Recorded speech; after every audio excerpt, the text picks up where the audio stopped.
Doctor, su audio está desactivado.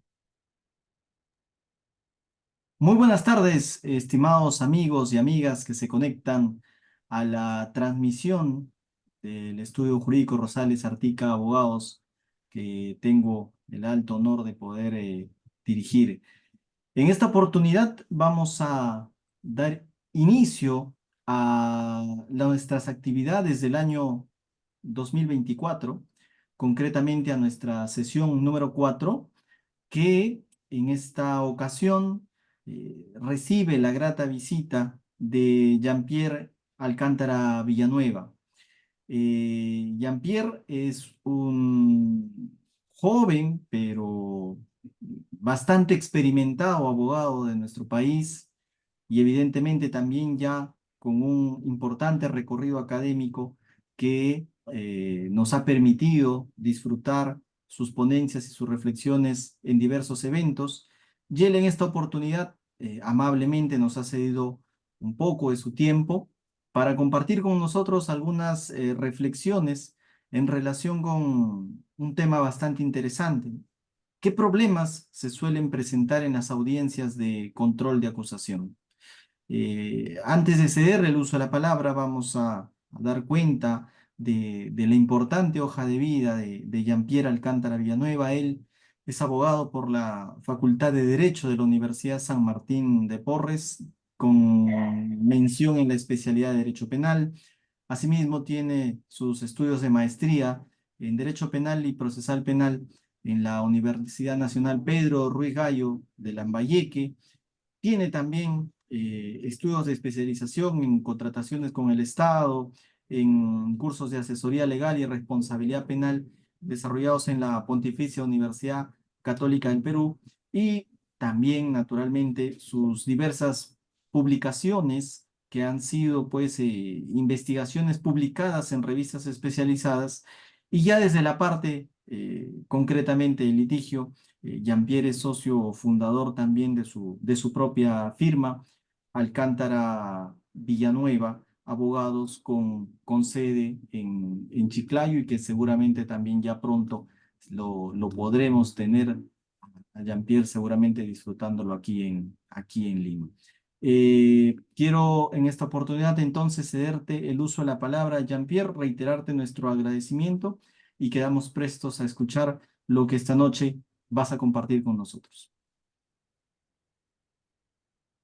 Muy bien, muchas gracias. En principio, saludar a todos quienes están presentes y en especial al doctor David Rosales Ártica eh, por la gentil invitación. Recuerdo a manera de anécdota que ya desde estudiante leía de sus grandes investigaciones, sabía de su calidad de docente, de su calidad de abogado litigante, así que para mí no es más que un honor el día de hoy haber sido invitado y recibir las palabras que han merecido mi persona. Así que voy a tratar de esforzarme el doble para poder llenar las expectativas en el tiempo otorgado. Bueno, el día de hoy la temática planteada es la siguiente, ¿no? A manera de pregunta. ¿Qué problemas se presentan en las audiencias de control de acusación? En realidad es una pregunta compleja. Voy a iniciar con algunos aspectos preliminares, luego voy a plantear algunas problemáticas y vamos a tratar de resolverlas. Espero, como les digo, tratar de hacerlo en el tiempo otorgado. En principio, ¿no? Eh, las audiencias de control de acusación, ¿no? Estas se desarrollan propiamente en la etapa intermedia. Etapa intermedia que se ha definido como etapa de filtro entre una etapa previa de investigación y una etapa posterior de juicio oral, ¿no? ¿Qué supone que que existan audiencias de control de acusación, ¿no? Lo que supone esta temática planteada es controlar justamente la acusación, ¿no? Eh, Presentada por el Ministerio Público, ¿no? Pero ante ello también caben otras preguntas. ¿Qué significa controlar la acusación? ¿Cómo se controla una acusación? ¿No? Para ello, consideramos sumamente importante En principio, remitirnos al artículo 349 de nuestro Código Procesal Penal, que al menos aquí en Lambayeque está vigente desde el año 2009, ¿no? Código Procesal Penal 2004, cuyo contenido de este artículo antes mencionado es el siguiente. De manera muy rápida solamente voy a mencionarlo, ¿no? Artículo 349. La acusación. Ojo con esto, ¿ah? Ojo con que la acusación, al ser un requerimiento, también tiene la característica o está obligada a hacer algo que tenga capacidad de motivación. Entonces, ¿qué tiene que tener una acusación? Los datos que permitan identificar plenamente al ya imputado. Ya no estamos hablando de un investigado. Pasa a tener otra calidad, imputado. Tiene que existir una relación clara y precisa del hecho que se atribuye, con circunstancias precedentes, concomitantes y posteriores. En caso de existir varios hechos independientes y separación y el detalle de cada uno de ellos, ¿no? Me voy a detener en esta segunda parte porque en esta segunda parte una de las observaciones que se puede hacer a esta acusación es cuando encontramos acusaciones eh, contra 5 o 6 personas, ¿no? Y se hace un solo hecho, pues cuando en realidad eh, los hechos, si bien es cierto, tienen una premisa, se desprenden porque hay grados de participación distintos. Entonces, frente a eso sí cabe una imputación, este, en realidad, perdón, una observación formal, ¿no?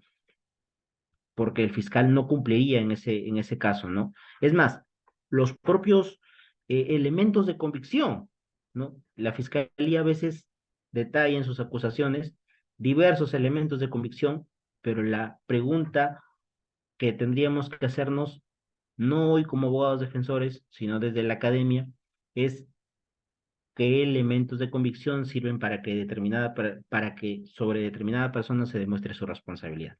Es obligación del Ministerio Público, ¿no? Así como nosotros los abogados se nos exige mucho, al Ministerio Público también se les debería exigir mucho más. Y voy a tratar de ser lo más sincero y directo posible, porque creo que es por eso por lo que me invitan a veces a editar. Eh, Otro de los elementos que contiene la acusación, como les decía, son los elementos de convicción que fundamentan el requerimiento acusatorio. Y estos tienen que ser individualizados. Tienen que ir, las defensas tienen que insistir, persistir y conseguir que el fiscal individualice los hechos y los elementos de convicción con los cuales va a probar en un eventual juicio oral la responsabilidad penal de cada sujeto imputado o en todo caso de cada sujeto acusado. El grado de participación que se le atribuye, si son coautores, si son autores, si son cómplices, ¿no? También de existir la relación de circunstancias modificatorias de la responsabilidad penal, de existir, como les decía, ¿no? La ley penal que tipifique el hecho, ¿no? La cuantía de la pena que se solicita y las consecuencias accesorias. El monto de reparación civil, los bienes embargados, el tema de también quién puede ser un eventual tercero civil, los medios de prueba que se ofrezcan, en caso se presenten testigos o peritos con indicación del nombre y domicilio, ¿no? Ahora, aquí hay un punto que debe tenerse muy en cuenta. El artículo 349 de nuestro Código Procesal Penal refiere en el numeral 2, ¿no? Lo siguiente. Voy a hacer una pequeña reflexión sobre esto.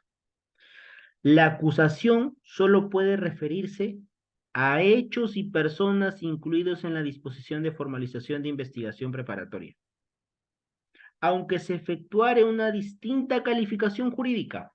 Señores, ¿cuántas veces en la práctica vemos acusaciones o personas acusadas, imputadas ya, que previamente no han sido incluidas en disposiciones de formalización? Existen casos, por supuesto que existen, ¿no? ¿Cuántas veces hemos visto, ¿no? Que se investiga por determinados hechos en diligencias preliminares, se formaliza la investigación por un delito, pero ojo que la norma permite que se efectúe una calificación jurídica distinta. Y eso lo digo por un caso reciente, ¿no? Porque hay que hablar con la teoría y la práctica, o hay que combinar la misma, o hay que tratar de entrar en sintonía con esto, ¿no? Una reciente, un reciente caso en el que a partir de una mala calificación jurídica, eso hay que decirlo, hecha por el Ministerio Público, porque a quien le corresponde hacer la calificación jurídica es al Ministerio Público. Recuerdo alguna vez haber escuchado a un juez, que debo no decir su nombre, por supuesto, decir que a ellos les corresponde efectuar la calificación jurídica. De mi posición bastante sencilla y humilde, debo decir que eso es incorrecto, ¿no? Pero el Ministerio Público sí, ¿no? En la acusación sí puede efectuar una calificación jurídica distinta, ¿no? Ahora, debemos tener en cuenta lo siguiente. Cuando el fiscal culmina la etapa de investigación, esto es, concluye, emite la disposición de conclusión de investigación preparatoria, procede a tomar una decisión. Decisión que, por supuesto, supone trascender, trascender un caso, o sea, acusar, o sobreseer también, ¿no? Cuestión que no debería ser para nada simple para un representante del Ministerio Público, porque como bien sabemos, y lo voy a adelantar, en el Perú la etapa intermedia no viene funcionando como debería. No es una etapa en la que eh, deberían llevar a juicio, deberían ir a juicio oral casos que realmente deberían ser perseguidos con sujetos sentados en el banquillo, vistos ya como culpables, porque recuérdese que cuando alguien está sentado en un juicio oral, está acusado, y hay una parte que está convencida de que esa persona ha cometido un delito, hay otra parte que defiende, hay un juez que tiene que estar inmunido por la independencia y la imparcialidad para poder decidir lo más objetivamente, lo más imparcialmente posible, ¿no? Y sin perjuicios y sin sesgos, por supuesto. En fin, si es que la decisión adoptada por el fiscal es formular acusación, este presenta la misma ante el juez de investigación preparatoria. Y sobre eso quiero detenerme un minuto. Escuché a un profesor universitario, abogado litigante, mmm, reflexionar brevemente sobre la posibilidad de que en el Perú pueda crearse la figura del juez de etapa intermedia. La verdad llama a la reflexión, ¿no? Y él lo dice de la siguiente manera, o de la siguiente manera construye su argumento, ¿no? Dice, así como tenemos un juez que toma conocimiento de los casos penales, cuando estos son formalizados, porque fíjense que antes de que un caso, de que una investigación no esté formalizada, el juez penal no tiene conocimiento de ese caso. Así que no se crea pues que el juez, en todo caso, es en el sistema judicial, o en el sistema de justicia penal, a veces es la persona más corrupta. No estoy diciendo que sea menos corrupta tampoco, pero a veces los primeros en tomar conocimiento de los hechos son otras autoridades u otras, u otros personajes que participan, o otros sujetos procesales que participan eh, en el tema del sistema de justicia penal, ¿no? Pero bueno, entonces este profesor universitario mencionaba la figura de crear, o la posibilidad de crear un juez de etapa intermedia. Y él reflexionaba sobre esto de una manera interesante, en tanto mencionaba que el juez de investigación preparatoria, al ser el mismo juez de etapa intermedia, eh, viene a ser un juez contaminado, ¿no? Y viene a ser un juez contaminado por una simple y sencilla razón. ¿Ustedes creen que un juez que ya dictó prisión preventiva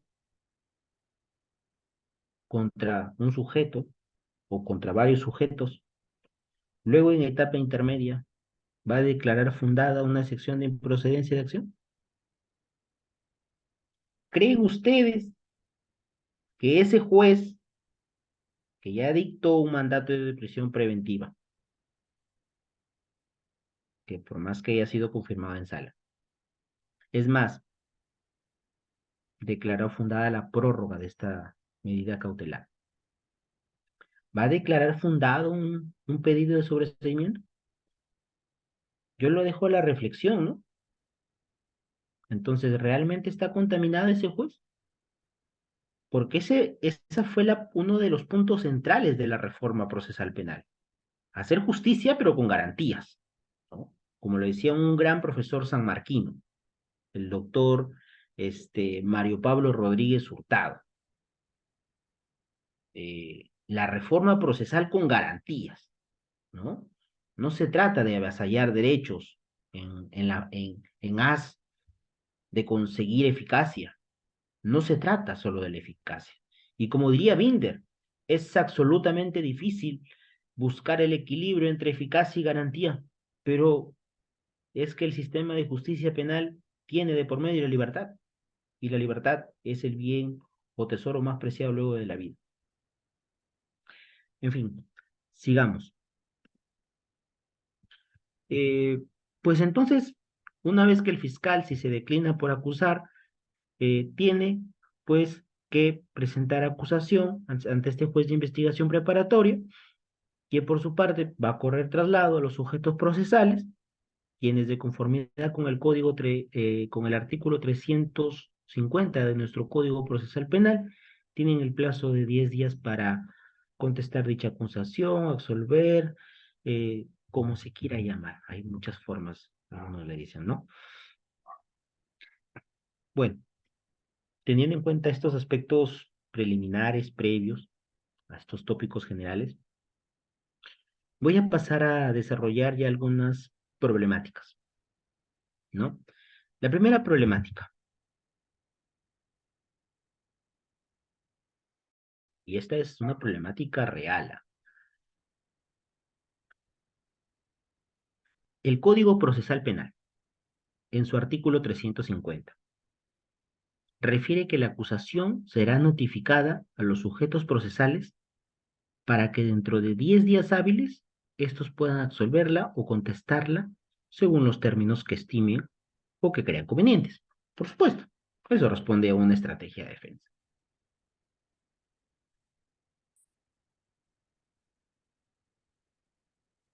Anteriormente habíamos señalado cuál es el contenido de la acusación, ¿no?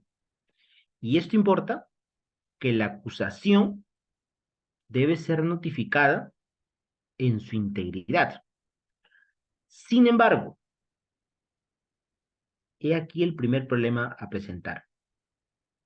¿Qué ocurre cuando la acusación es notificada sin los medios probatorios como anexos? ¿Qué ocurre? O pregunta distinta, ¿la defensa técnica está obligada a contestarla dentro de los 10 días? Si es que no cuenta con los anexos. La defensa técnica tiene que decirle al ministerio, Poder Judicial, no me has notificado los anexos, los medios probatorios que son los anexos de la acusación. Tiene que ir y decirle al Ministerio Público, dame los anexos, dame los medios probatorios que son los anexos de tu acusación porque no me los han notificado y ya estoy en el tercer día hábil. ¿Qué debe hacer la defensa técnica? Bueno, en realidad, eh, desde mi particular posición, es hacerle saber a este juzgado que en realidad la acusación no ha sido debidamente notificada. No es posible que nosotros los abogados podamos contestar acusaciones sin todos sus anexos, ¿no? Porque como bien sabemos, y esto responde a estrategias, podemos plantear observaciones formales, sustanciales o probatorias. Pero si no tenemos la acusación completa, y digo completa con sus anexos, la acusación no implica la literalidad o la redacción de la acusación, sino los medios probatorios anexados, ¿no? Particularmente, una solución ante ese problema es presentar un escrito diciéndole al señor juez de investigación preparatoria que no se nos han notificado los anexos. Y sin anexos, por supuesto, no está corriendo ningún plazo para poder nosotros contestar la acusación. No estamos obligados. Es más, hay una norma que señala que la acusación será contestada cuando sea debidamente notificada. Primera situación problemática. Segunda, las observaciones formales a la acusación. Habíamos visto que en el artículo 349 están pues el contenido de la acusación y hablemos pues de algunas observaciones formales a la acusación, ¿no? Sabemos que las observaciones pueden ser formales, sustanciales y probatorias, ¿no? Formales, dentro de las formales, pues podemos cuestionar que no hay un sujeto debidamente individualizado, que no hay una relación clara y precisa, lo que dicen algunos, no hay una imputación concreta, ¿no? No se cumple con el estándar exigido, ¿no? El profesor Celis Mendoza Ayma es quien más ha desarrollado este tema, ¿no? Dice que pues cuando se acusa el fiscal está seguro y tiene una relación clara, precisa, detallada, exhaustiva de cómo han ocurrido los hechos, ¿no? Y por eso lo narra con hechos precedentes, concomitantes y posteriores, ¿no? Tiene que haber una relación de los elementos de convicción, tiene que haber un grado de participación atribuido a los imputados, tiene que haber, como les decía, relación de circunstancias modificatorias. Todas estas responden a algunas de las observaciones formales que pueden hacerse. La pregunta es, ¿siempre deben realizarse? Eh, ¿O es que por estrategia, digo yo, es mejor no hacer ciertas observaciones y pasarlas a juicio oral y pasar ese caso a juicio oral? Bueno, creo que eso depende de cada abogado y de cada caso, ¿no? Hay, ox- hay Hay jueces que en realidad a veces tratan de ser absolutamente estrictos, hay jueces que tratan de ser absolutamente garantistas. Yo creo que se trata solamente de seguir las reglas del juego. Y el Código Procesal Penal tiene unas reglas, tiene unas normas, que no son interpretadas de manera literal, no, por supuesto, que están interpretadas a nivel de control de convencionalidad, en razón a la Constitución o conforme a la Constitución, de manera sistemática con otras normas, ¿no? Con los principios que hoy están muy olvidados. Recién escuchaba hablar a un profesor sanmarquino también, me parece, el profesor Robinson González Campos, que hace poco estuvo acá en Chiclayo en una conferencia también en el Colegio de Abogados, eh, decir que los principios están olvidados, ¿no? Ya nadie estudia los principios o nadie cree en la función o en la funcionalidad de estos principios, ¿no?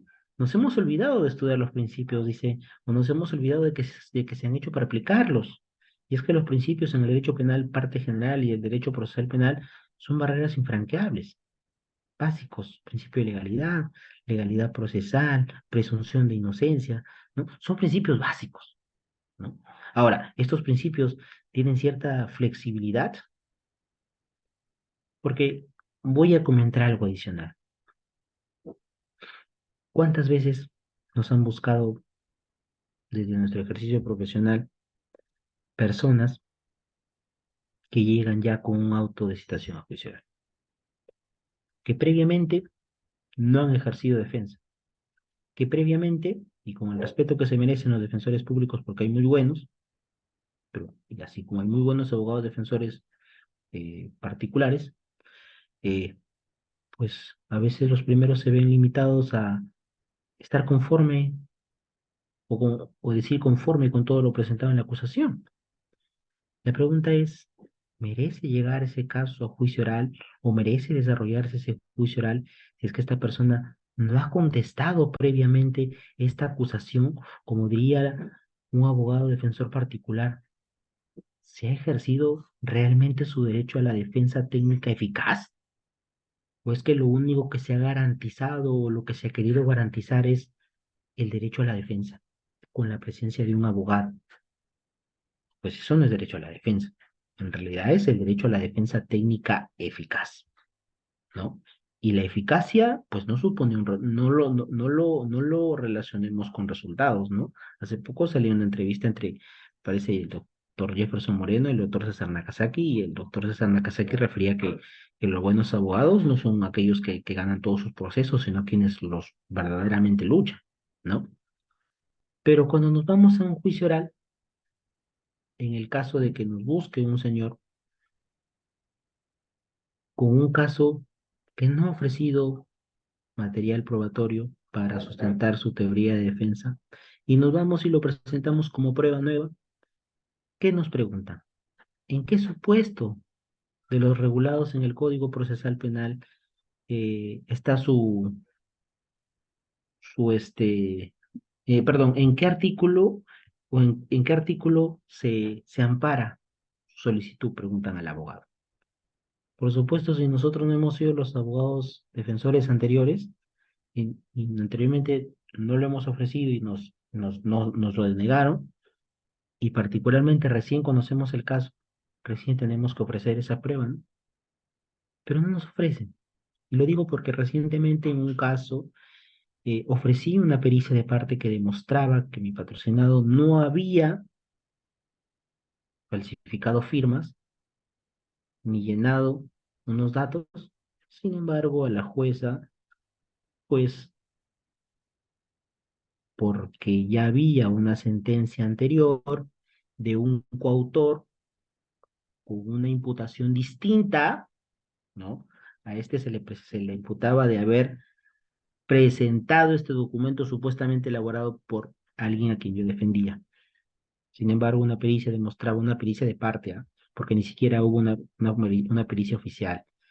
No, formalmente no había una pericia oficial que demuestre que esa firma o que esos trazos o que esa escritura pertenecía a mi patrocinado. No había eso. Sin embargo, cuando yo lo ofrecí, lo primero que la jueza me dijo es, vamos a hacer conclusión anticipada, ¿verdad, doctor? No, vamos a hacer ejercicio real de derecho a la defensa. Tengo prueba nueva. No, que la prueba nueva, ¿para qué? En todo caso, expóngala. La expuse y me dijo, no, no la acepto. Yo en realidad esta sí la considero una problemática mayor, porque si el proceso penal eh, pues busca la verdad, y digo busca la verdad, al menos sea entendida esta verdad como un real acercamiento a lo acontecido, pues ¿por qué no permitirnos ofrecer, poder ingresar esa prueba nueva, ¿no? ¿Por qué no? O sea, esa prueba nueva le da una capacidad o le da un giro distinto al caso, pero no, las cosas no funcionan así, ¿no? Bueno, seguíamos. Otra cuestión dentro de esta segunda problemática que yo quiero plantear es el tema de que, a ver, ¿qué pasa cuando un fiscal presenta una acusación y los abogados defensores presentan todas sus observaciones formales? Y el juez dice, correcto, la observación formal del abogado tal está muy bien planteada, señor fiscal, debe corregir esto. El segundo abogado, la observación formal es esta, señor fiscal, corrija esto. Lo envía a corregir. Trae una mejor acusación, porque por supuesto trae una mejor acusación o debería traer una mejor acusación, ¿no? Vuelve con una mejor acusación. Señores abogados, observaciones sí, por supuesto. Señor, no ha corregido bien, mire, no ha corregido bien por esto, por esto. Los siguientes abogados lo mismo. Vuelve a devolver la acusación. Señor fiscal, vaya a corregir su acusación. el señor fiscal se va a corregir su acusación. La pregunta es, ¿hasta cuántas veces el fiscal puede ir y corregir su acusación? Y a propósito de eso, mi pregunta es, cuando nosotros los abogados defensores planteamos una excepción de improcedencia de acción o un pedido de sobreseimiento y el juez, ¿no? Se limita a dentro de su argumentación decirnos fundado e infundado. ¿Qué igualdad de armas existe aquí? ¿Por qué al fiscal sí le puede decir, ve y corrige tu acusación una, dos, tres, cuatro veces, trae la mejor, trae un mejor caso? ¿No? Y esto lo digo en base a lo anteriormente mencionado, porque es en razón que esto algunos abogados defensores no plantean observaciones formales, por supuesto, ¿no? Es lógico, depende del caso también, creo yo. Pero bueno, los dejo para su reflexión porque entiendo que es importante poder preguntarnos si yo me lo he podido preguntar. Digo, ¿por qué nosotros los abogados no nos dicen, señor, su excepción de improcedencia de acción no está bien planteada por esto? Si el juez es el que conoce el derecho, ¿no? ¿No? ¿Por qué nosotros no? ¿No somos sujetos procesales en igualdad de armas? ¿No se supone que la etapa intermedia sirve para que casos que no deberían ir a juicio no vayan a juicio? Creo que está para reflexionar. Sobre lo anteriormente mencionado, ¿no? Es una problemática en la que me había adelantado, creo, un poco. La devolución de la acusación, ¿no? ¿Hasta cuántas veces se puede devolver una acusación? Bueno, en realidad sobre esto, pronunciamientos concretos, puntuales como tales, no hay. Lo que sí hay es una norma que, como siempre, algunos buenos profesores de San Martín, mi querida alma mater, me dijeron, es conoce la norma, conoce la norma. ¿Qué dice el 351 de nuestro Código Procesal Penal? Audiencia preliminar. Numeral 4. Si la audiencia es suspendida, por supuesto porque envían al fiscal a corregir su acusación, la siguiente sesión deberá realizarse en un plazo no mayor a 8 días hábiles. Entre el requerimiento acusatorio y la emisión del auto que lo resuelve no puede transcurrir más de 40 días. En casos complejos y de criminalidad organizada no podrá extenderse de 90 días, bajo responsabilidad. Conocer la norma creo que nos hace ser un poquito mejores abogados, mejores fiscales, mejores jueces. Pero ¿qué pasa cuando la norma no se cumple? Porque esta es una norma clarísima, ¿no? Esto implicaría que la acusación no pueda ser de vuelta, de vuelta, de vuelta, y lo digo porque en algunos casos ocurre. He, he presenciado casos en donde el juez todavía ha dicho más de las correcciones de las presentadas por los abogados defensores. O sea, ¿qué quiere ese juez? Que ese caso vaya a juicio. No podemos tener, creo que, jueces así.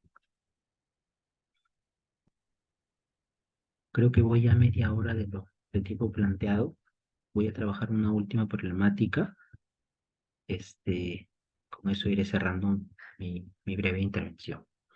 Bueno, la última problemática a desarrollar es, por supuesto, la gravísima eh, desnaturalización o transgresión o afectación que sufren las audiencias de control de acusación.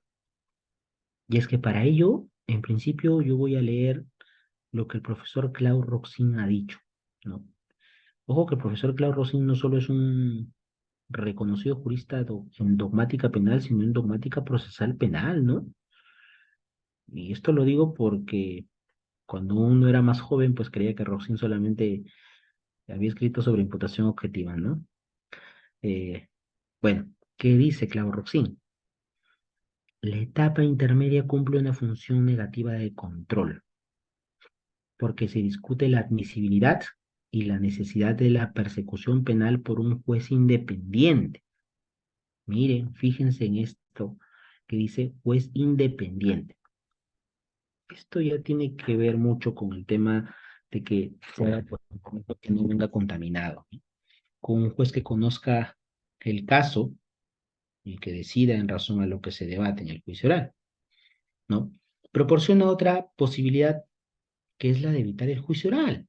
O sea, yo siempre digo, las investigaciones preliminares no se han hecho siempre para ser formalizadas, ¿no? O las diligencias preliminares nunca no se han hecho necesariamente para ser investigaciones formalizadas, ni las investigaciones formalizadas para hacer acusaciones. Pero en muchos casos en donde vemos imputaciones complejas, casos denominados complejos, emblemáticos, investigación formalizada, juicio seguro, ¿no? Eh, como decía, la posibilidad de evitar el juicio oral. Ojo con lo que dice Claude Rosin, fase procesal que siempre es discriminatoria para el procesado. Y por supuesto que es discriminatoria, porque creo que hay que reconocer que en el juicio oral ya hay actores que consideran al acusado culpable de un delito. Ya hay un procurador, ya hay un fiscal, ya hay testigos, ¿no? Ya hay peritos, y a veces aunque no lo crean, y esto me lo decía mi maestro, un reconocido abogado en el norte de Perú también, el doctor Omar Zapata López, en clases allá por el año 2014. Así no se crean, nosotros los abogados defensores somos la parte más débil de todo este sistema de justicia penal, y defendemos al más débil, contra el que todos quieren ir, contra el que todos van, ¿no? Y así que hay que tratar de compensar ciertas cosas, creo. Creo que muchas cuestiones constitucionales, como siempre se trata de hacer, de constitucionalizar el derecho penal, los principios, el proceso penal, debería seguir siendo así. Si eso no es así, pues no vamos a tener ninguna mejora en nuestro sistema de justicia penal, ¿no? ¿Qué más puedo decir al respecto? Al respecto puedo decir que desde mi perspectiva, ¿no? Según mi parecer, eh, pues muchos juzgados de investigación preparatoria lo que hacen es llevar las etapas, las audiencias de control de acusación de una manera puramente formal, ¿no?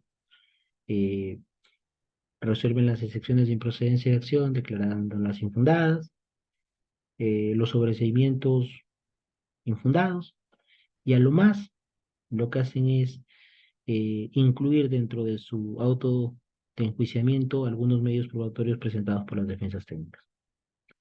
La pregunta es, ¿para eso se ha hecho o para eso se creó la etapa intermedia? Porque ¿qué pasa cuando llega un juicio oral y estos sujetos son absueltos? ¿Qué pasa cuando hay una apelación de parte del Ministerio Público y la sala confirma esta absolución? ¿No fracasa el sistema de justicia penal? ¿No fracasa el uso de sus recursos? ¿No fracasa acaso el ente persecutor? ¿Por qué se llegó a juicio? ¿Hubo una mala defensa técnica? Por supuesto, puede ser también, ¿no? Por último, como le decía anteriormente, ¿no? Y esto me lo pregunto, y tal vez pueda algún día hablar con algunos jueces sobre esto, ¿no? Académicamente, digo yo. ¿No es que acaso ellos no quieren entrar en contradicciones eh, cuando previamente han dictado ya un requerimiento de prisión preventiva a personas que luego son acusadas, ¿no? Dictándoles fundada alguna excepción o un pedido de sobreseimiento, ¿no? Sistema de justicia penal debe ser un sistema de justicia penal, creo que respetuoso de las garantías, respetuoso de las reglas, ¿no? Y que no se diga pues que el Código Procesal Penal es un instrumento para darle garantías al imputado, solo al imputado, eso no es así. Lo digo porque desde mi experiencia me ha tocado defender imputados, agraviados, en diversas etapas, ¿no? Y creo que ese recorrido entre academia y práctica me ha permitido el día de hoy esbozar algunas ideas en un espacio de casi 40 minutos. Así que, sin más, yo le agradezco al doctor David Rosales Ártica por la oportunidad, por el tiempo brindado, y por las seguramente sencillas, reflexiones que hoy he podido brindar. Muchas gracias, Jean-Pierre, pero todavía quédate un ratito con nosotros. Sí, claro. Eh, Brillante la exposición que nos has permitido esta noche escuchar. Y en ese interín hay algunas situaciones que me gustaría compartir contigo, consultar contigo, porque estas sesiones que nosotros hacemos ya por aquí han pasado abogados, han pasado defensores como tú, han pasado fiscales, y entonces siempre han ido desarrollando algunos comentarios que para los espectadores, para nuestros amigos y amigas que ven la transmisión o que ven nuestro canal de YouTube donde las transmisiones están grabadas, las diversas sesiones. Entonces encuentran cuestiones importantes en relación con la actividad misma del litigio, ¿no? Entonces, en ese punto me gustaría enfocar un poquito las preguntas en relación de cómo se desarrolla el tema de las acusaciones exclusivamente en el departamento de Lambayeque, que es concretamente incluso podría ser en la ciudad de Chiclayo, que es donde tú litigas diariamente, ¿no? Con bastante éxito, como tenemos conocimiento. Y entonces poder contarnos, por ejemplo, desde tu perspectiva, ¿cuáles serían inicialmente, por ejemplo, las virtudes que tú encontrarías en relación con las audiencias de control de acusación que se lleva por los jueces de Lambayeque? Porque a veces es importante también cuando a uno le toca, seguramente tú has tenido la oportunidad de salir de Lambayeque para litigar, me imagino, en Piura, en La Libertad, etcétera. Siempre es bueno conocer, ¿no? Cómo son los jueces, cómo son los fiscales, cómo se litigan, ¿no? En otra parte del Perú distinto a donde uno se encuentra. Entonces, partía yo con esa consulta, ¿no? ¿Cuáles para ti las virtudes que encuentras en el manejo que se puedan hacer de las audiencias de control de acusación en Lambayeque? ¿Qué es lo que encuentras resaltante en esa línea? Sí, doctor. Yo en principio considero, y esto lo voy a decir abiertamente, eh, Luis Pázara en un informe de informe de justicia, no recuerdo bien el nombre, dio cuenta de que los fiscales resuelven mejor o son mejores jueces cuando son jueces titulares. Y de mi apreciación he podido ver que muchos de los que han podido declarar fundadas excepciones de improcedencia de acción o fundadas solicitudes de sobreseimiento son jueces titulares. No les quito el crédito quienes son jueces supernumerarios. Todos tenemos el derecho de poder ascender, de crecer de la forma que estimemos conveniente, siempre dentro de los parámetros legales. No digo tampoco que un juez titular sea mucho más preparado, sea mucho mejor para desarrollar audiencias y resolver o poder argumentar. No estoy diciendo eso, pero creo que sí sigo un poco la línea de Luis Pázara, porque el poder ser juez titular, quiera que no, te da cierta independencia, te da cierta objetividad, que es lo que se requiere en los casos. En ciertos casos que no deben trascender, los jueces de investigación deberían este, tener el valor, porque eso es lo que creo que en uno de los libros de Juan Monroy Galvez, cuando su hijo le pregunta, papá, me gustaría ser juez, y él le dice, te vas a tener que enfrentar a muchos problemas, ¿no? Dentro de ellos el hecho de que te puedan cuestionar y te puedan cuestionar mucho. No he seguido si su hijo de Juan Monroy Galvez es juez o no, me parece que no, pero le puso en conocimiento ello. Y yo creo que esa es una virtud, ¿no? O al menos una de las cosas que yo he podido apreciar, que los jueces titulares, ¿no? Resuelven con mayor independencia, resuelven con mayor criterio, con mayor libertad, diría yo, ¿no? Con mayor capacidad. Y los jueces que a veces son jueces supernumerarios de turno, de confianza, ¿no? A veces, pues, lo que quieren es cumplir la meta para esa capacidad de ser supernumerarios siga siendo renovada por un año o 2 años más.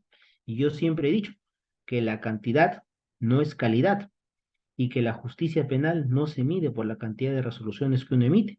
Yo prefiero tener un despacho no al día, tampoco atrasado, pero que al menos se caracterice por tener buenas resoluciones.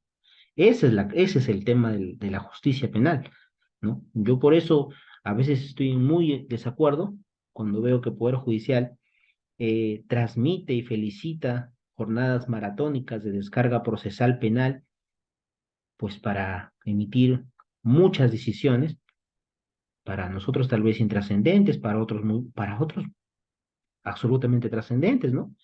El sistema de justicia penal no es cuestión de horas, ¿no?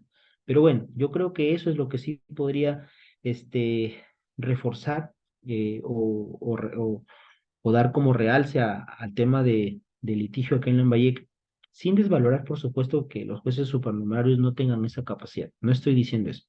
Yo lo que estoy diciendo es que si algo de resaltar es que los jueces titulares, que tampoco son muchos, ¿ah? Porque recuerdo haber visto la estadística de que no hay muchos jueces titulares. Es más, en otros países se reclama ya que los jueces tengan un nombramiento de por vida, ¿no? Porque justamente pasan diversas etapas, un concurso, entonces, ¿por qué no son nombrados de por vida? ¿Por qué pasan procesos de selección cada 7 años? Me parece que es lógico también, he visto por ahí algunas investigaciones, pero bueno, eso por ahora, doctor.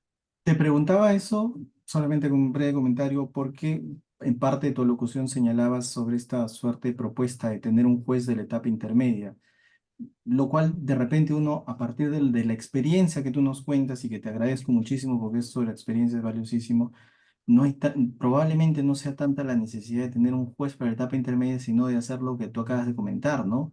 Darle titularidad a muchos jueces, o sea, acelerar los procesos de titularidad y con eso nos va a asegurar que estos jueces, en la línea que tú comentas, sintiéndose titulares, seguramente van a tener la posibilidad de tomar otro tipo de decisiones que son las que normalmente no solemos apreciar, ¿no? Sin necesidad de mover el sistema para tener que crear una suerte de tercer juez junto a los de juzgamiento y Claro. investigación preparatoria, ¿no? Lo cual implicaría muchísimas cosas, pero interesante. Otra cosa que te quiero preguntar, no quiero abusar de tu tiempo, es cómo se maneja en Lambayeque, en los juzgados penales, el tema de las convenciones probatorias en etapa intermedia. ¿Se hacen convenciones probatorias? ¿Existe esa costumbre o este concepto, digamos, pasa desapercibido? En realidad, mm, desde mi experiencia, no es algo que suela hacerse frecuentemente. Se espera por lo general al juicio oral y es en el juicio oral en el que el juez de juzgamiento, en el momento que corresponde, pregunta a los sujetos procesales si van a existir convenciones probatorias y comienza a definir o enumerar sobre cuáles ya no haber debate. Pero fundamentalmente esto no es algo que se dé como propuesta, fundamentalmente esto no es algo que se presente mayoritariamente en las audiencias de control de acusación. Es más, escasamente recuerdo haberlo escuchado o haberlo escuchado a propuesta de los jueces o de alguna de las partes. No, en etapa intermedia esto no. Y esto termina esta parte con algo que recientemente he visto, ¿no? Que es el tema de preparar a los jueces para poder dirigir audiencias. Yo creo que eh, leía en algún momento un libro del profesor Neira Flores que decía que no solamente es importante conocer los libros, lo que dicen los libros, sino practicar, practicar, practicar y practicar, ¿no? Porque eso es cierto, o sea, el litigio nos permite, creo que, estar en constante razonamiento, en constante capacidad, ¿no? Para poder hacer justamente eso, ¿no? Entonces, digo esto porque ya hay talleres de formación para jueces, ¿no? Eso es algo que se debería impulsar de mejor medida. Hay jueces que ya con el tiempo han adquirido mayor capacidad, mayor destreza, no para darse cuenta quién es culpable y pasarlo a juicio oral, por supuesto, no, no, sino que digo para que tengan una mayor y mejor dirección de audiencia, porque eso es lo que se quiere, ¿no? Que haya mejores direcciones de audiencia. que los jueces escuchen a las partes, sin limitarlas a veces en tiempo, ¿no? A veces el tema del tiempo es también una problemática, ¿no? Pero en fin, en eso se resume mi respuesta, doctor. Y una última de mi parte, porque hay un par de preguntas también de nuestros amigos que están conectados con la transmisión. Tiene que ver con una cuestión también de mi interés en relación con conocer sobre la defensa que se le hace a las víctimas. Este Código Procesal Penal, de alguna otra manera, realza en muchos aspectos el rol, la participación de la víctima en el proceso penal. El propio artículo 9, inciso 3 del título preliminar del Código le otorga pues derecho de defensa, derecho a información, participación procesal, y hay diversas normas a lo largo del código que nos colocan pues ante una nueva perspectiva en relación con la víctima y su, digámoslo así, su rol bastante activo dentro del proceso. ¿Cómo se maneja este tema de las víctimas? Tú hace un momento mencionaste que te ha tocado alguna oportunidad defender a la víctima, pero eh, cuál es en Lambayeque concretamente esto, si ya existe esta tendencia ahí de entender que la víctima ya no es el convidado de piedra, ¿no? Que el abogado de la víctima no es pues el autor de reparto, sino que tiene notoriamente ya posibilidades reales de poder intervenir eh, fundamentalmente también en la persecución de la reparación civil, ¿no? ¿Cuál es tu opinión al respecto? Sí, respecto a esa pregunta, yo tengo en realidad experiencias positivas, experiencias buenas, ¿no? De las personas que he podido, de los casos que he podido asumir en tanto abogado del agraviado, ¿no? Me ha tocado chocarme, este, con fiscales, porque esto ya a veces también depende de un tema de formación, ¿no? De cómo uno está formado. No sé si deba decirlo, pero me tocó una vez una audiencia en Chachapoyas con un juez que venía haciendo un juicio oral con el Código de Procedimientos Penales. Y yo me di cuenta porque ante una solicitud mía nombró al uno de los impulsores de la reforma procesal penal, el profesor Florencio Mixán Más, pero se refirió a un libro que era del 2002. Cuando lo revisé en la biblioteca, mi maestro, ese libro tenía como nota que estaba escrito en razón al Código de Procedimientos Penales. Por supuesto que no se lo dije en audiencia, pero se lo dejé ahí, ¿no? Se lo dejé ahí. O sea, esto responde también a un tema de formación, creo yo. El tema de poder a veces trabajar desde una perspectiva, de una forma, responde a un tema de formación, a un tema de con quién practicas, de con quién trabajas, de quién te enseñó, de cómo te enseñaron, de lo que leíste y de todo lo demás, ¿no? Pero volviendo a la pregunta, me ha tocado experiencias muy, muy buenas, ¿no? Bastante exitosas, pero como siempre, ¿no? O sea, se obtiene un resultado, la víctima, si se quiere, encuentra un poco de, de disminución al dolor causado, pero no se termina de reparar el daño, porque el daño a veces sí se puede reparar, ya hablo en casos de lesiones graves, por ejemplo, ¿no? Eh, pero en el que de por medio no hay nada que embargar, no hay con qué pagar. Es más, el condenado en primera instancia, en segunda instancia y al que no le aceptaron la casación está prófugo de la justicia. Entonces, ¿qué hacer ahí también? Yo recuerdo haberle propuesto a un juez en una audiencia, señor juez, lo que acá queremos es que lo que queremos es que se repare el daño. Y el daño se va a reparar pagando el monto que se ha propuesto y por el cual el control de acusación ha pasado a juicio oral. Pagando ese monto de reparación civil, mi patrocinado se va a poder operar, se va a poder recuperar, va a poder volver a tener su vida de tal manera, y el proceso penal, al menos en lo que yo conduzco, que es la restitución de la acción civil o reparar el daño que se ha causado, va a poder ser repuesto. Sobre la pena, es una discusión con el Ministerio Público, porque yo, si bien es cierto, coadyuvo, yo me voy por una cuestión absolutamente civil, que como diría el profesor San Martín Castro, somos los invitados al proceso penal, invitados a veces no queridos, ¿no? Es como el primo al que a veces tenemos que invitarlo, pero no lo queremos en la fiesta, pero tenemos que invitarlo. Ya, somos así a veces en los procesos penales. Y, y creo que esto también responde a lo que en algún momento escuché de parte del profesor y juez superior Jean Paul Tawada Pilco, el tema de que muchas veces se exige grandes reparaciones civiles, pero los abogados defensores no proponen nada o no prueban nada, no presentan ningún material probatorio para las grandiosas o cuantiosas sumas de reparación civil que pretenden. Entonces eso no es coherente tampoco, ¿no? Pero desde mi experiencia, desde los casos asumidos, y debo decirle que sí hay una perspectiva distinta a coadyuvar, porque aquí el abogado defensor del agraviado y el fiscal tienen que ir en el mismo lado, ¿no? Porque el abogado defensor le reduce trabajo ciertamente al fiscal, ¿no? Le reduce ciertamente trabajo al fiscal. Entonces, es una forma de coadyuvar. Los dos apuntan a un objetivo, ¿no? Que es buscar una sentencia con una reparación civil, ¿no? Pero el problema va luego, cuando no puedes ejecutar esa sentencia, ni en su extremo penal, ni en su extremo civil. Sobre el tema sobre los asuntos de ejecución de pena, también habría mucho que hablar, ¿no? También habría mucho que hablar porque todos hablan de la investigación preparatoria, la etapa intermedia, el juicio oral. Ya a la apelación llega la casación, pero ¿qué pasa cuando la sentencia no se puede ejecutar o es inejecutable? Entonces, esas serían mis reflexiones, doctor. No, bastante interesantes. Tengo un par de preguntas. También ambas personas provienen de tu alma mater, de la Universidad San Martín de Porres. En el primer caso te hablo del señor Renzo Valentín. Renzo es estudiante de la Facultad de Derecho de la Universidad San Martín de Porres.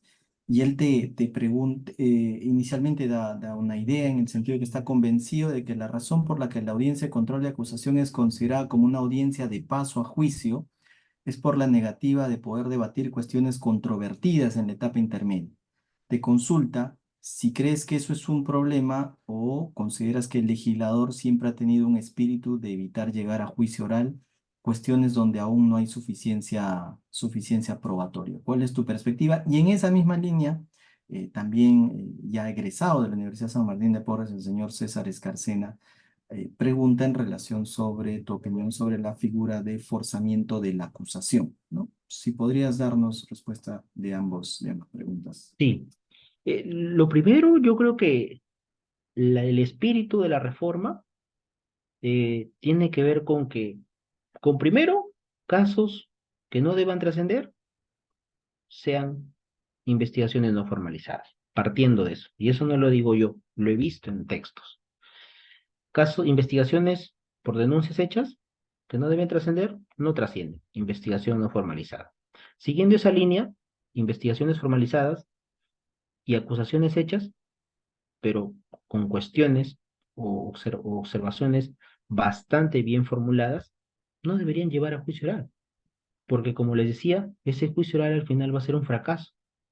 Entonces, no estamos en un país en donde los recursos sobren, no estamos en un país en donde estemos para tirar por la borda a veces grandes sesiones, porque a veces hay jueces que no te programan juicios orales todos los días, sino cada 8 días hábiles, y lo digo porque en Arequipa me ha tocado un caso con un juez que vi por primera y única vez en mis 3 años que voy litigando, ya con mi nombre, un auto de citación a juicio oral motivado, un auto de citación a juicio oral motivado, que se apartaba de determinado acuerdo plenario, que coincidía con tal casación, que por eso hacía esto, que no quería quebrar el juicio oral, que las fechas programadas no coincidían para poder acabar este juicio, y como se viene un tema de calendario, de despacho, reprogramaba a fin de garantizar de que ninguno de los sujetos procesales pierdan tiempo. Nunca había visto eso. Bueno, eso es pura racionalidad del sistema, ¿no? Eso es pura racionalidad del juez. Pero ¿qué pasa con algunos operadores del sistema de justicia penal? Instalan las audiencias de juicio oral, a veces quiebran los juicios, ¿y quiénes son los perjudicados? Todos, porque todos tenemos que volver a hacer todo. Entonces yo creo que el espíritu del código, de este código procesal penal, responde a que los casos La etapa intermedia no solo sea una etapa de paso, sino que sea una etapa en la que realmente pasen a juicio oral casos que merecen ir a juicio oral, porque el juicio oral no es lo mismo que el control de acusación. En el juicio oral ya se debaten cuestiones propias de responsabilidad penal como tal, ¿no? Y hay testigos, y hay peritos, y hay documentales, y hay prueba material, lo cual no siempre se da en control de acusación, ¿no? Esto también tal vez lo podría relacionar con el estándar, pues que no se cumple, ¿no? Y sobre los estándares probatorios, pues se ha dicho, se los ha mencionado, pero no se les ha dado contenido. Yo recientemente vengo estudiando algunas cosas sobre el estándar eh, de los dichos de un colaborador eficaz, ¿no? O sea, ¿cuándo realmente su dicho está corroborado? Para que tenga alcance, para que tenga eficacia, para que pueda afectar, ¿no? O para que pueda inmiscuirse en la libertad de otras personas. En razón a la segunda pregunta planteada, que es la acusación forzada, esa fue la pregunta, ¿verdad, doctor? Sí, correcto.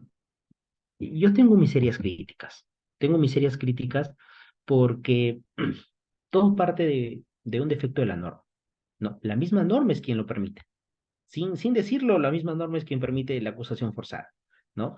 Esto un, este, ante un requerimiento de sobreseimiento declarado infundado por parte de un juez, ¿no? Que es elevado en consulta y que ante la elevación en consulta un juez superior dice no estoy de acuerdo con lo que ha hecho mi fiscal de menor jerarquía, así que voy a poner a un nuevo fiscal, y esto lo dice la norma, a un nuevo fiscal, eh, que lo que se vaya es acusar. Yo pregunto, ¿y su objetividad? Porque lo primero que tiene que hacer un fiscal es tener objetividad, ¿no? La imparcialidad la van perdiendo y la van perdiendo cuando ya acusan, pero también su imparcialidad, o sea, al final se ven absolutamente obligados a acusar un caso que ni siquiera han revisado. ¿Y qué pasa si es que este fiscal no está convencido, al igual que su anterior colega, que no debió acusar? Está en la capacidad de presentar un requerimiento de sobreseimiento y decir, no, señor fiscal superior, yo considero al igual que mi colega que acá debe hacerse un requerimiento de sobreseimiento. ¿Puedo hacerlo? No puedo hacerlo. Acusación forzada. Sobre eso he visto algunas investigaciones, me parecen interesantes, y yo creo que eso debería cambiar a nivel normativo, porque es la propia norma quien lo permite. Y al permitirlo la propia norma, existen muchos jueces que cuando uno presenta algo, lo primero que te dicen es, señor abogado, señor fiscal, ¿cuál es la base legal? ¿No? Cuando no todos sabemos que está en la base legal. O sea, todo no tiene que estar en la ley. Al menos no todo tiene que estar en el Código Procesal Penal. Para eso existen las garantías constitucionales también y las garantías convencionales, ¿no? Pero este sí es un tema, creo yo, bastante polémico, que debería seguir siendo estudiado, porque, y esto a través de una ley diferente. No creo yo, en todo caso, como vi en un estudio, si el fiscal superior está convencido de que ese caso debe ser acusado, pues que lo acuse él, ¿no? Pero que no mande a acusar a uno obligándolo a acusar.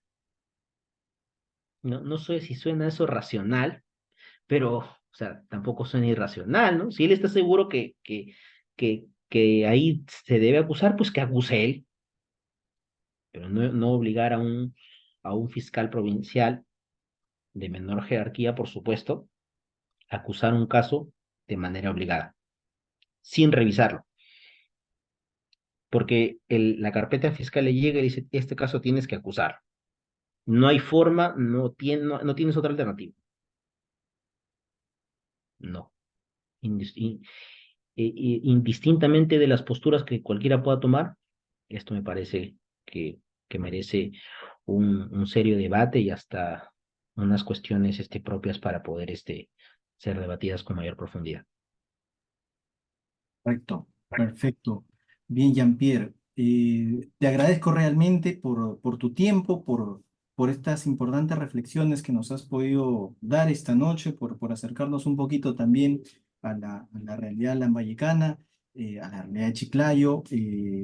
Hacemos también ya nuestro saludo, pues, evidentemente a través tuyo, a todos los colegas de Lambayeque, Chiclayo, y sin duda alguna también a tu maestro, entendemos, al doctor Omar Zapata López, ¿no? Por ser un referente muy, muy importante del derecho penal allá por el norte de nuestro país.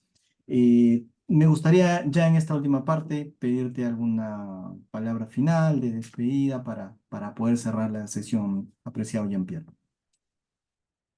Sí, doctor, como lo decía inicialmente, pues yo no tengo más que palabras de agradecimiento, de admiración y de puro reconocimiento a su trabajo, porque yo creo que pese a la gran trayectoria que usted tiene, a la corta edad que tiene, creo que algunos ya dejan de hacer actividad académica, pero es muy loable para quien lo hace y lo sigue haciendo con altísima calidad.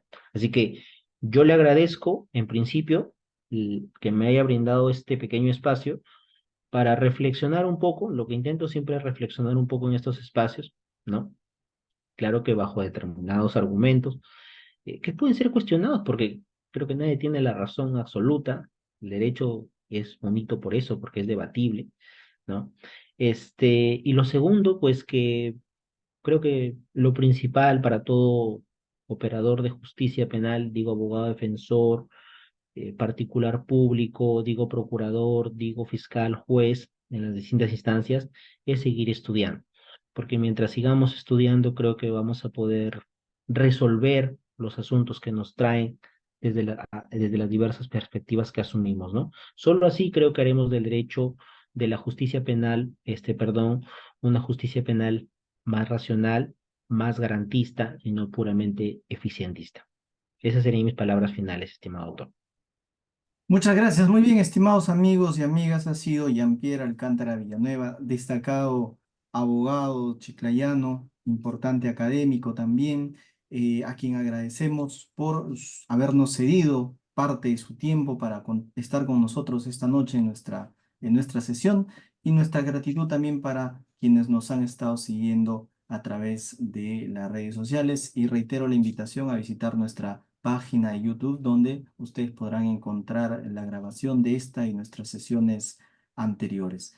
Que tengan todos ustedes muy buenas noches. Buenas noches, Jean-Pierre. Hasta una próxima oportunidad. Dale, doctor. Buenas noches con todos.